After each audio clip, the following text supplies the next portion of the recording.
habíamos dado comienzo a la historia de la filosofía, habíamos visto la filosofía antigua, o hemos visto la filosofía antigua. Hoy corresponde ver la filosofía medieval dentro de esta historia de la filosofía. Mientras la filosofía antigua, jóvenes, corresponde a la época del esclavismo, ¿no? Amo, esclavo. La filosofía medieval corresponde al feudalismo, ¿no? Terrateniente, siervo, ¿no? Así que vamos a echar una mirada, ¿no? Una mirada al mundo medieval y especialmente algunos aportes que de una u otra manera han dejado, ¿no? Personajes de esta importante etapa, ¿no? Medieval. Primer término, la filosofía medieval, que algunos identifican con la escolástica, bueno, va del siglo V al siglo XV después de Cristo. Siglo V, que es término de la filosofía antigua, hasta el siglo XV después de Cristo, que va a dar comienzo a la filosofía moderna, que lo vamos a ver la próxima semana.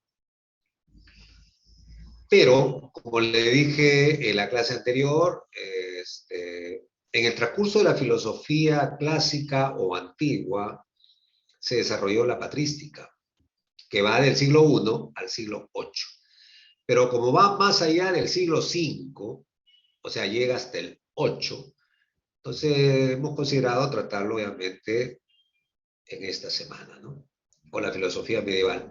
La filosofía patrística, o sea, la filosofía de los padres de la iglesia. Y vamos a complementar a partir del siglo IX hasta el siglo XV con la filosofía escolástica o filosofía escolar o filosofía que se imparte en las escuelas. Y lo vamos a ver a través de periodos.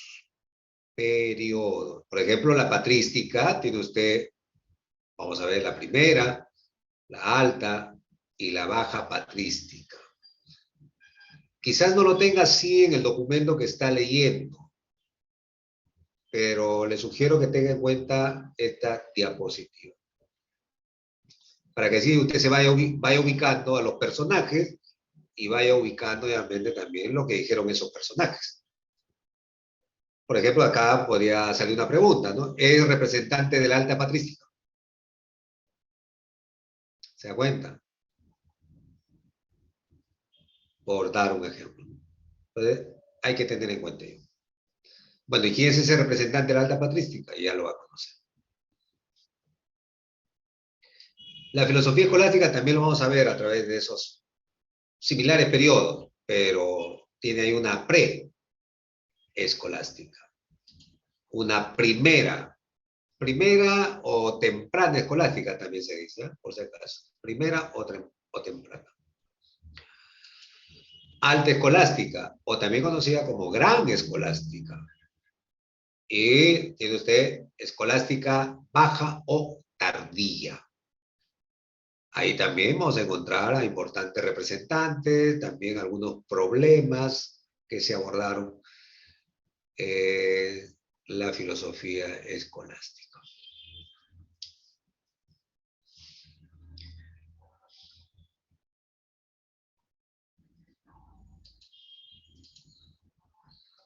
Veamos la filosofía patrística, la primera. Bueno, la primera patrística, jóvenes, tiene representantes que van a hacer defensa de la fe. Ya, como usted recordará, se suele situar el nacimiento de Cristo en el año 0. Se suele, digo, ¿no? En realidad no corresponde, ¿no? Su nacimiento al año 0.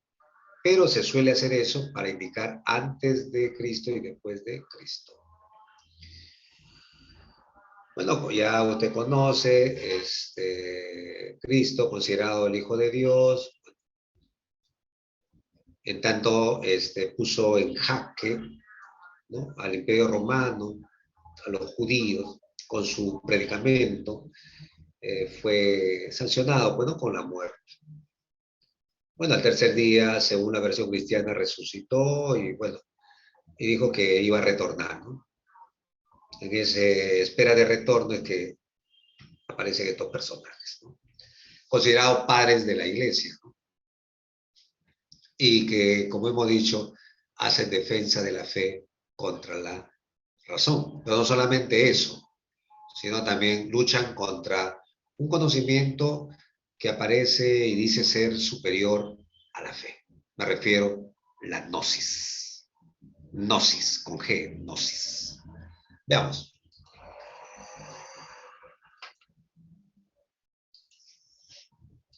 Tenemos a los primeros padres como Justino, Tertuliano, Tasiano. Estos tres jóvenes van a hacer defensa de la fe en contra del paganismo.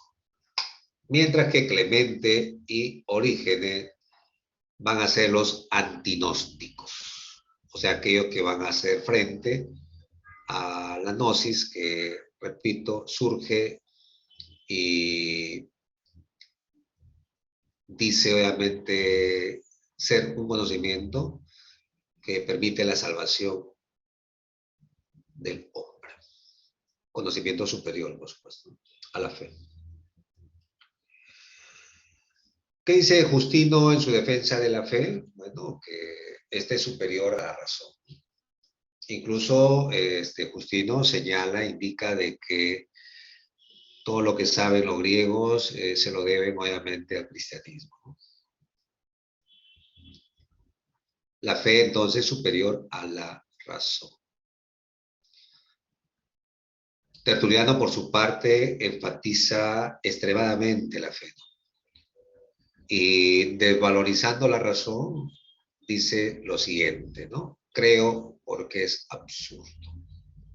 Creo porque es absurdo. Por eso creo, ¿no? A ver, ¿qué te dice tu razón? Que el Hijo de Dios ha muerto. La razón dice es un imposible. Que ha resucitado. Uf, menos. Entonces Tertuliano, para enfatizar la fe, dice, por eso creo. Por eso creo. Ajá. Bien, es que la razón, pues, jóvenes, plantea lógica, coherencia. La fe no. La fe simplemente, amén, que así sea.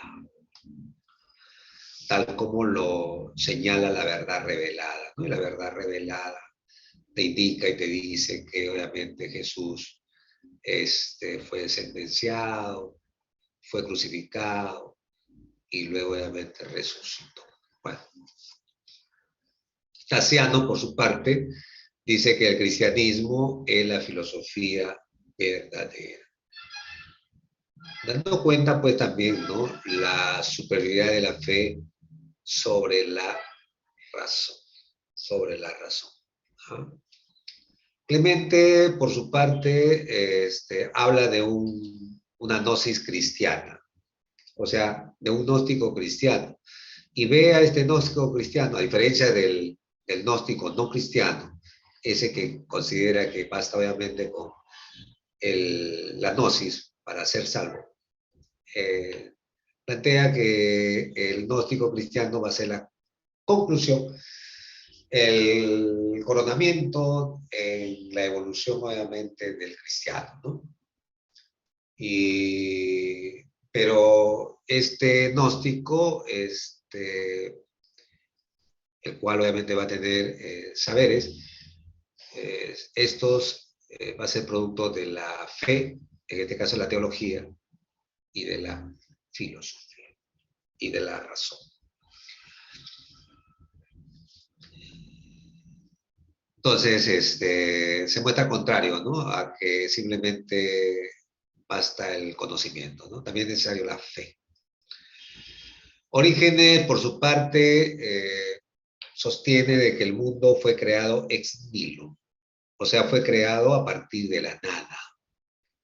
¿De dónde proviene entonces el mundo? ¿Qué es lo material? De la nada.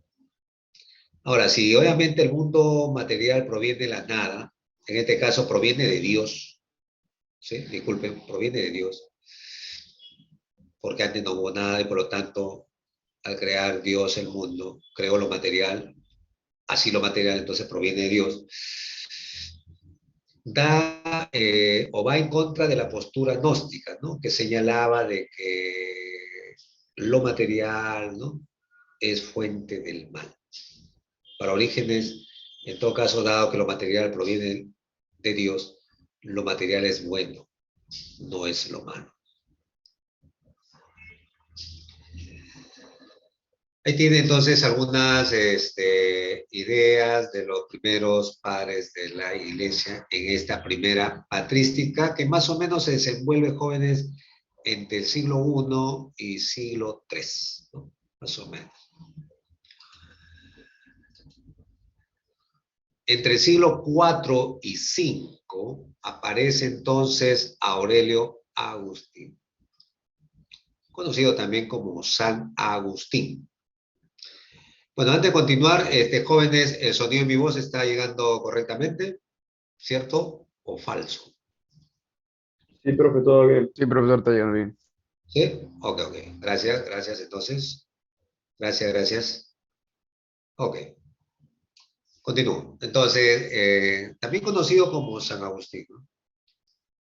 De padres antagónicos, diríamos así, ¿no? No rivales, pero sí, diríamos, antagónicos, ¿no? Contrarios, opuestos, pero sin rivalidad. Su padre pagano, su madre cristiana, ¿no? Mónica, la misma que sufría mucho por Aurelio, ¿no? Antes de convertirse, por supuesto, al cristianismo, ¿no? Aurelio, pues, su juventud, muy pegado a lo hedonístico, ¿no? Pegado al placer, la lujuria, pegado a lo mundano, ¿no? A la bohemia. Hacía sufrir mucho a su señora madre. Lloraba a la mamá. De ahí que hay quienes, cuando hablan de Aurelio, también dicen el hijo de las lágrimas de su madre. El hijo de las lágrimas de su madre. Por el sufrimiento que causaba, ¿no? Su vida tormentosa, lujuriosa, Aurelio, ¿no? Aunque en un momento dado, llega a él una Biblia, abre la Biblia y, oh, oh, alguien le habla a través de la Biblia, ¿no? Se interpreta como Dios, se interpreta como Dios. Basta ya de borracheras, basta ya de comilonas, basta ya de lujuria. Y bueno, se echó al cristianismo, ¿no? Aurelio Agustín, ¿no? Filósofo y teólogo y hombre polémico, ¿no? No olviden, polemizó con donatistas, pelagianistas, maniqueístas. Justamente él fue maniqueísta. A ver, él fue un permanente buscador de la verdad. Y entonces creyó encontrar en la Biblia, pero se decepcionó. Luego abrazó el maniqueísmo, ¿no? Doctrina creada por Mani.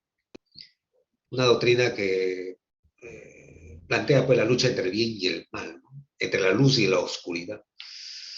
Bueno, él creyó ahí en el maniqueísmo encontrar la verdad tampoco. Luego abrazó el escepticismo, ¿no? El mismo que pregona la suspensión de todo juicio ante la falta de certeza. Bueno, y asombrado, ¿no? Por San Ambrosio, por los discursos de San Ambrosio, no olvide que él, con la lectura de Hortensio, ¿no? Descubre la filosofía. De Cícero, Hortensio de Cícero, Hortensius de Cícero. Bueno, con San Ambrosio, en todo caso, va a descubrir que Dios y los ángeles son seres espirituales, ¿no? O sea, abraza el neoplatonismo. Y con San Pablo, toma razón de la gracia de Dios, ¿no? Con San Pablo. Como ven, entonces, toda una evolución espiritual, y dentro de esa evolución espiritual fue también maniqueísta, pero combatió el maniqueísmo posteriormente. San Agustín. Participó también en la guerra de... Perdón.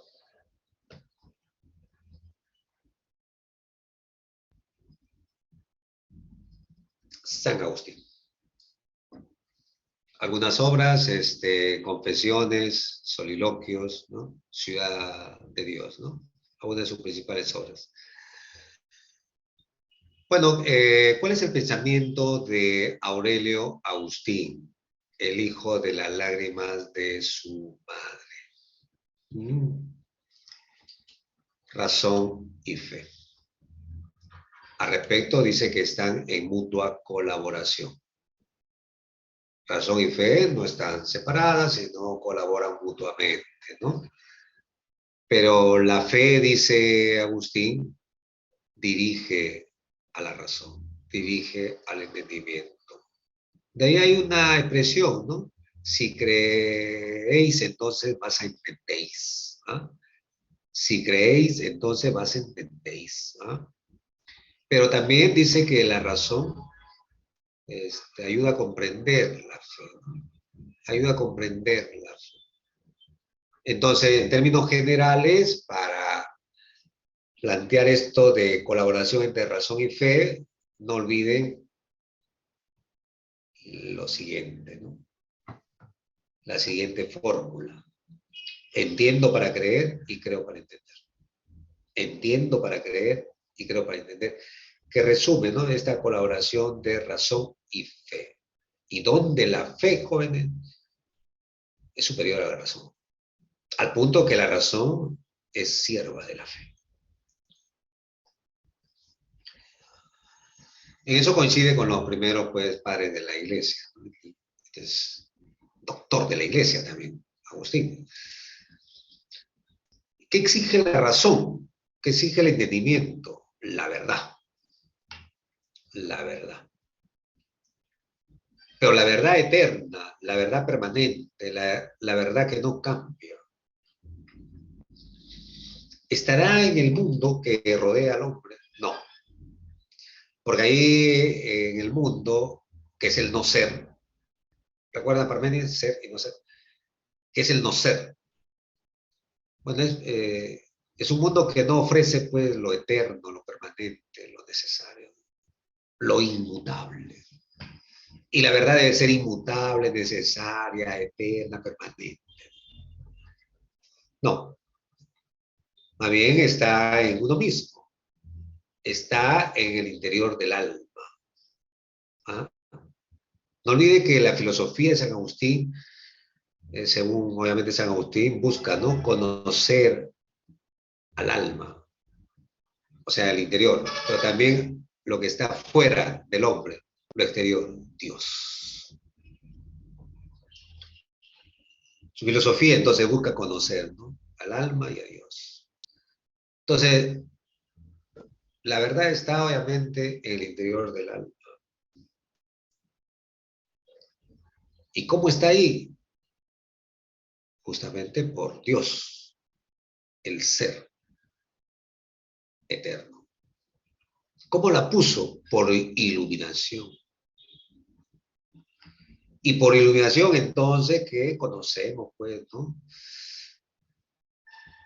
las cosas en el mundo.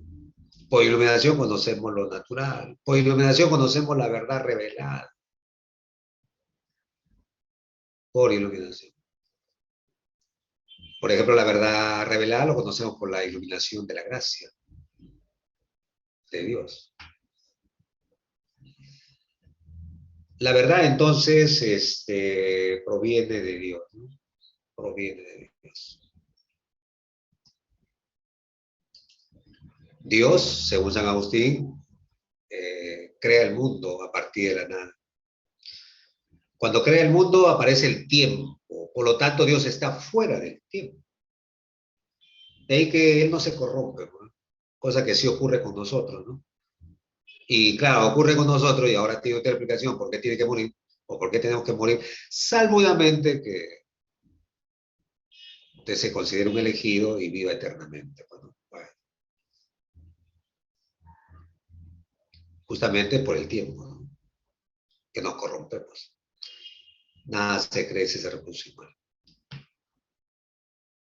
Dios está al margen del tiempo, por eso es eterno y Él es el mismo, ¿no? Por siempre y para siempre. Ahora, crea el mundo por bondad, no crea por necesidad, como algún árabe afirmaría, que lo vamos a ver más adelante, por bondad. Y deposita las razones seminales en ese mundo material que viene de Él. Por lo tanto, es un mundo bueno. Y ahí deposita las razones seminales. Ya a su voluntad, ¿no? Aparecerán las cosas. Eso explicaría un poco, ¿no? Esto de Génesis, la creación del mundo en 6 días, ¿no? Entonces Dios crea el mundo a partir de ex nihilo, que ya Orígenes nos había hablado, ¿no? Orígenes, el que habla de que la Biblia hay que interpretarla de 3 formas, de 3 maneras.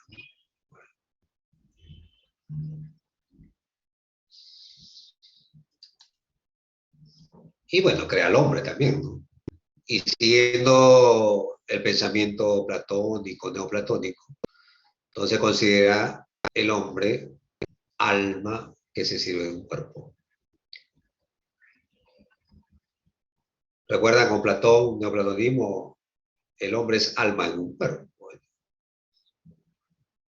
Y dado de que el alma racional que se sirve de un cuerpo lo identifica con el ser eterno, o sea, con Dios, que es el ser. Entonces considera que este alma es inmortal porque Dios es inmortal, Dios es eterno, el alma también es eterna.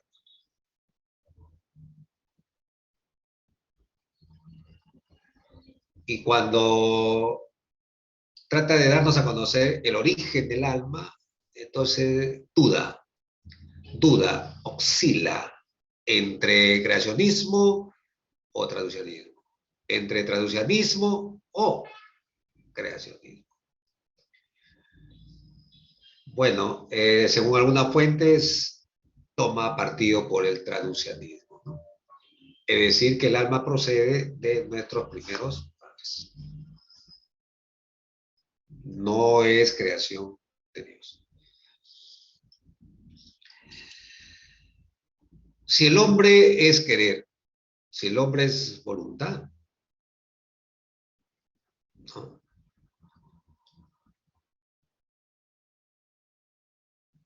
Y este querer y esta voluntad dirige mi entendimiento. Entonces va a dar a conocer su propuesta ética, ¿no? Pero efectivamente, si el hombre es querer, si el hombre es voluntad, esta voluntad, este querer está determinada por el amor. Por lo tanto, el hombre es amor. O sea, si el amor determina tu voluntad y el hombre es voluntad, pero determinada por el amor, entonces sigue que el hombre es amor. Por lo tanto, entonces, ¿cuál es lo moral? ¿Cuál es lo ético? ¿Cuál es lo correcto? Amar y hacer lo que quieras. Ama y haz lo que quieras. Porque obviamente, pues, ¿no? Siguiendo la lógica, ¿qué vas a dar? Amor. En todo lo que quieras y hagas, ¿no? Amor. Pero nos hace recordar Aurelio Agustín, San Agustín, el hijo de la lágrima de su madre, de que el hombre es pecador. Ahí está el pecado original. Entonces no puede acometer acciones buenas. No puede acometer acciones buenas. La redención entonces pasa por Dios, por la gracia de Dios. Y por eso también se le conoce como el doctor de la gracia. Doctor de la gracia.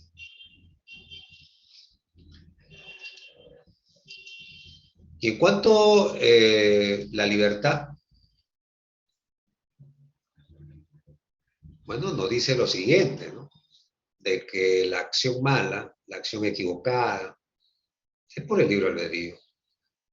Sócrates nos decía que era por la ignorancia. Sócrates decía que era por la ignorancia. Agustín dice está en el libre albedrío, en esa capacidad que Dios le ha dado al hombre para poder elegir entre lo bueno y lo malo. Claro está de que, bueno, no elige lo bueno, ¿no? Sino lo malo. Ahí está obviamente la acción mala, ¿no? En el libre albedrío. Y el mal no es otra cosa que privación. Lo malo es privación, es decir, ausencia de lo bueno. Ahora entenderá usted por qué hay quienes dicen de que lo que está pasando hoy en día, donde obviamente impera lo malo, es por ausencia de lo bueno. Otro llevándolo al campo religioso dirían, es porque el hombre se ha alejado de Dios. Si Dios obviamente es lo bueno, alguien diría, buenísimo, entonces si se ha alejado de lo buenísimo, y por eso impera lo malísimo. El mal es privación, ¿no? Y no faltará aquellos que llevándolo a la política, podrían decir entonces que el mal avanza en la política, ¿sí? Lo feo avanza en la política, porque los buenos lo permiten. Bueno.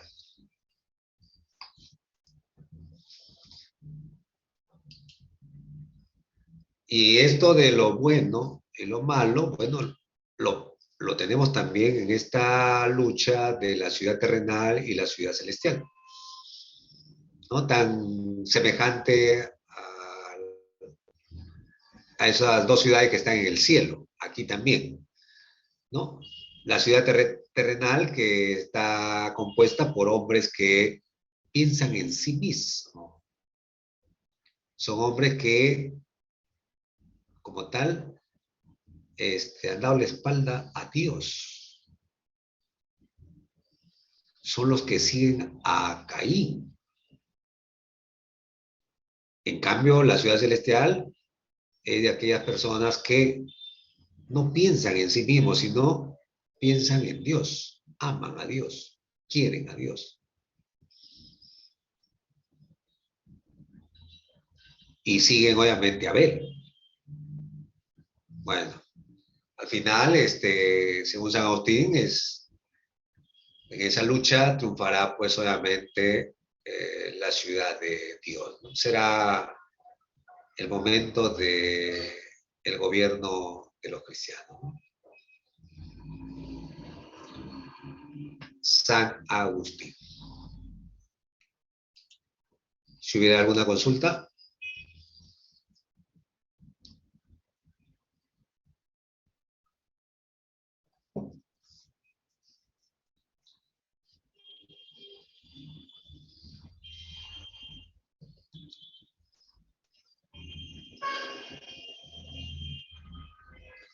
Muy bien, Jorge. Continuamos entonces. Ingresamos ya a la baja patrística. Baja patrística. Como usted está apreciando en la diapositiva, ¿no? Usted aprecia ahí, entonces encontramos acá, ¿no? 480 y 524, estamos hablando del siglo 5 y 6. San Agustín, 4 y 5. Es decir, con San Agustín ya estaríamos terminando la filosofía antigua para pasar, obviamente, a la medieval.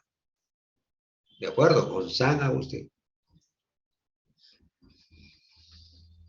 Bueno, yendo más allá, ya ingresando al inicio del medioevo, Boecio.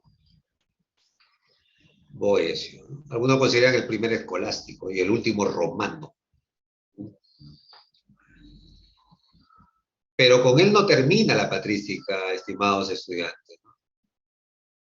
No termina, porque hemos dicho que la patrística va del siglo I al siglo VIII. Desde la perspectiva occidental, desde la visión de Occidente, la patrística termina con Isidoro de Sevillas, siglo VII. Pero desde la visión oriental, la patrística termina con Juan Damasceno, incluyendo también ahí a Juan Eropagita también, ¿no? Pero con Juan Damasceno terminaría la patrística, siglo VIII. O sea, por la parte oriental realmente termina la patrística con Juan Damasceno, el mismo que era partícipe pues ya de la iluminación divina, ¿no?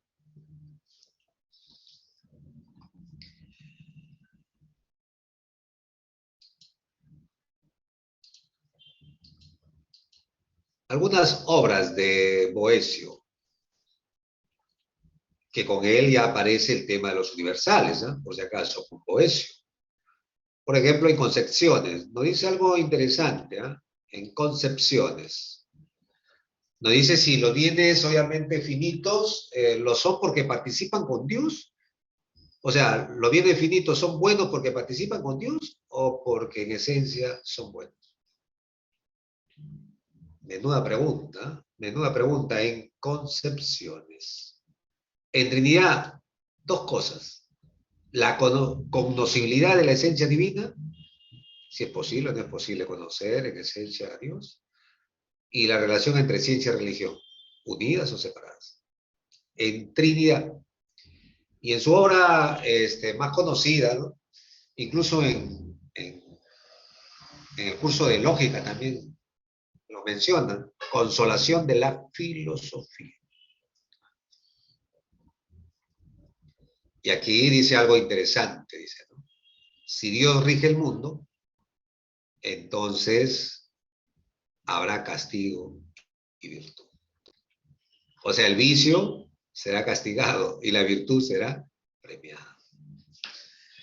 Si usted recuerda con los epicuros, para poder obviamente el hombre tener una vida feliz que causa el placer de lo natural y necesario, hay que dejar de lado tres cosas, ¿no? El miedo, por ejemplo, a la muerte, el miedo al destino y el miedo a Dios, los epicuros. ¿Y qué decía? ¿Por qué tener miedo a Dios o a los dioses si esto obviamente viven tan lejos, que no tienen ninguna injerencia en este mundo? Por lo tanto, ni premian ni castigan. Cosa contraria a Boecio, ¿no? Cosa contraria a Boecio.